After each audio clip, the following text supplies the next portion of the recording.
اللہ تعالیٰ نے ملک الموت سے پوچھا، تجھ کو کسی بندے کی روح قبض کرتے وقت کبھی رحم آیا بھی یا نہیں؟ ملک الموت نے عرض کیا، یا اللہ رب العزت، مجھ کو 2 انسانوں کی جان نکالنے میں بہت دکھ ہوا۔ ارشاد ہوا، بتاؤ وہ 2 لوگ کون تھے؟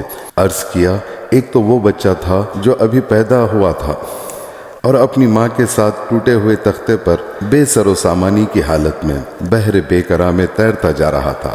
اس وقت اس بچے کا واحد سہارا تمام کائنات میں اس کی ماں تھی، تو مجھے حکم ہوا کہ اس کی ماں کی روح قبض کر لے۔ اس وقت مجھے اس بچے پر بہت رحم آیا۔ اور بار تعالیٰ دوسرا ایک بادشاہ تھا جس نے کمال آرزو میں ایک ایسا شہر بنوایا تھا، ویسا شہر دنیا میں کہیں نہیں تھا۔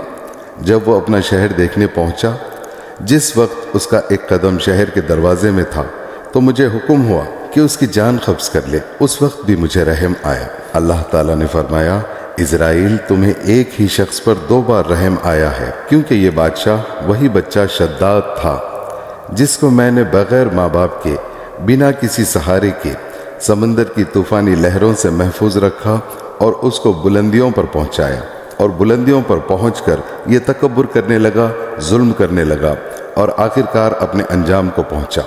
ملک الموت بولے، اے رب العزت، بے شک تو حاکم قدرت ہے،